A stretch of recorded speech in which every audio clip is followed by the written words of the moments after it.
कहानी शुरू होता है इस बोर्ड मार्क्स पहने हुए आदमी से। वो उस डीमन के ऊपर हमला कर देता है, पर वो डीमन तेजुमी बचा देता है, जिससे वो आदमी उस डीमन से दूर चला जाता है और वो कमरा भी घूम जाता है।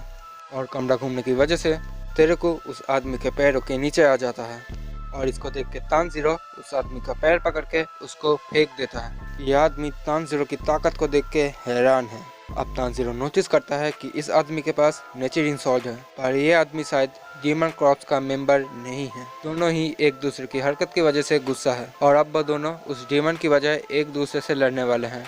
और जैसे ही वो आदमी तानजीरो के ऊपर हमला करने ही वाला होता है, वो डीमन इन दोनों के ऊपर एक जानलेवा हमला करता है। तानजीरो और एक बोर्ड मास्क पहना हुआ आदमी, ये दोनों ही इस डीमन के इस खतरनाक हमले से बचने लगते हैं।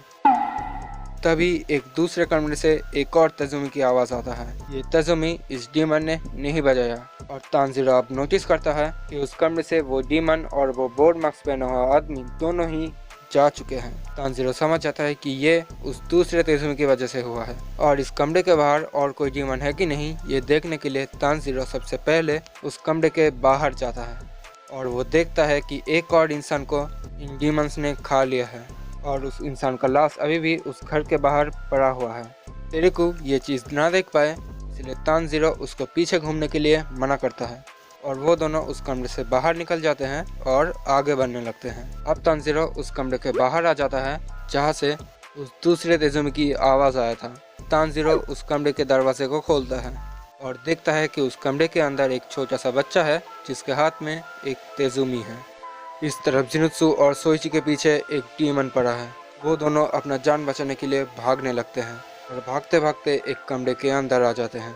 जिनुत्सु सोइची को बोलता है कि वो उसको छोड़ के भाग जाए क्योंकि वो और चल नहीं पाएगा, पर इस हालत में सोइची जिनुत्सु को छोड़ के नहीं जाएगा।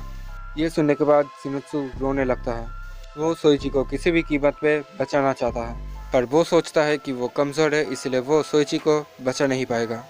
तभी वो डीमन भी उस कमरे के अंदर आ जाता है और उस डीमन को देख के जिनुत्सु सो जाता है। सोइची ये देख के हैरान है कि जिनुत्सु सो चुका है और वो डीमन अब इन दोनों के ऊपर हमला कर देता है। अचानक उस डीमन का जीप कट जाता है क्योंकि जिनुत्सु खड़ा हो चुका है। वो पहले से बदल गया है। जिनुत्सु अपना तलवार पकड़ता है। Thunder Bathing, Fast Form, Thunder Clap and Slash। जिनुत्सु उस डीमन का सर काट देता है, जिसके बाद वो नींद से भी जग जाता है। उस कटे हुए डीमन के सर को देखने के बाद जिनुत्सु डर जाता है, जिसके बाद वो सोइची की तरफ देखता है और वो समझता है कि सोइची ने ही इस डीमन को मार दिया। इसलिए वो सोइची के पास आने के बाद रोने लगता है और उसको शुक्रिया बोलता है उसका जान बचाने के लिए। सोइची कुछ भी समझ नहीं पाता क्योंकि उसने खुद देखा है कि जिनुत्सु ने ही इस डीमन को मारा है। इस तरह वो बोर्ड मैक्स पहना हुआ आदमी अभी भी उस डीमन को ढूंढता है। वो बोलता है कि वो 3-4 दिनों से ऐसे ही इस घर के अंदर भटक रहा है। तभी उसके सामने एक डीमन आ जाता है। ये आदमी उसको मारने के लिए तैयार है। वो अपना निचली शॉट पकड़ता है और वो इस डीमन के ऊपर हमला कर देता है। पहले वो उस डीमन का हाथ काट देता है, जिसके बाद वो उस डीमन का गला भी काट देता है। फैंग 3 डेबियर।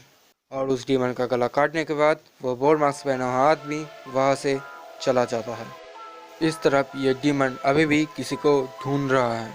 वो बोलता है, मारीची, मारीची, मुझे जल्द ही उस मारीची को खाना होगा, तभी 12 किसुकी मेरी जगह पे बन पाएगा। ये कहने के बाद उस डीमन को कुछ पुरानी यादें याद आ जाता है। वो तब एक इंसान को खा रहा था और तभी मुजान किबुत्सुची आ जाता है। वो इस डीमन को बोलता है, क्या तुम और नहीं खा सकते कायोगाई? मुझे माफ कर दीजिए, मुझे बस थोड़ा सा समय और दीजिए। मैं तुम्हारा नंबर चेंज कर रहा हूँ, तुम और नहीं खा सकते क्योंकि तुम अपने लिमिट में पहुँच चुके हो। इसके बाद वो डीमन बोलता है, उन्होंने खुद मुझे अपना खून दिया और मारीची खाने के बाद मैं ये महसूस कर सकता हूँ कि मैं पहले से भी ज़्यादा ताकतवर बन गया हूँ। जल्दी ही मुझे उस मारीची को खाना होगा ताकि मैं 12 किसुकी की रैंक में वापस जा सकूँ और बन जाओ सबसे ज्यादा ताकतवर। इस तरफ हम देखते हैं कि ये लड़का और कोई नहीं सोइची और तेरुको का बड़ा भाई कायोशी है। तेरुको अपने बड़े भाई को देख के उसको गले लगा लेता है और तानजीरो भी उसके पास आ जाता है। कायोशी को चोट लगा है, इसलिए तानजीरो उसकी चोट की जगह पे दवाई लगा देता है। जिसके बाद तानजीरो इधर क्या हुआ वो कायोशी से पूछता है। कायोशी तानजीरो को बोलता है कि जब वो मॉन्स्टर उसको पकड़ के इस घर में ले आया और उसको खाने ही वाला था, तभी वहाँ पे और 2 डीमंस आ गए। वो तीनों लड़ने लगे क्योंकि वो तीनों ही उसको खाना चाहते थे। लड़ाई के दौरान उस मॉन्स्टर से अपना एक तजुमी उससे अलग हो गया और वो उस तजुमी को लेके इस कमरे में आके बैठ गया और वो लोग मारिची नाम का कुछ बोल रहे थे। और मारिची सब सुनने के बाद तानजीरो का कासुगाई क्रो चिल्लाने लगता है। दोनों बच्चे एक क्रो को बोलते देख डर जाते हैं। तानजीरो अपने कासुगाई क्रो को पकड़ के मारिची के बारे में उससे पूछता है। तानजीरो का कासुगाई क्रो बोलता है, जैसे कई प्रकार के जानवर होते हैं, वैसे ही इंसानों के अंदर खून के प्रकार भी अलग अलग होते हैं और मारिची एक इंसानी खून का प्रकार है। बहुत ही कम इंसान के अंदर मारिची को देखा जाता है, इसलिए मारिची खून वाला इंसान बहुत ही अनोखा है और ये लोग डीमंस का सबसे पसंदीदा खाना होते हैं क्योंकि एक मारिची खून के अंदर 50 इंसानों के बराबर न्यूट्रिशन पाए जाते हैं, जिससे वो डीमन और भी ज्यादा ताकतवर हो सकते हैं। तभी तानजीरो समझ जाता है कि वो डीमन उस कमरे के बाहर आ चुका है। वो तेरुको और कायोशी को समझाता है कि जैसे ही तानजीरो इस कमरे के बाहर जाएगा वो इस तेजुमी को बजा दे और तानजीरो कमरे के बाहर चला जाता है।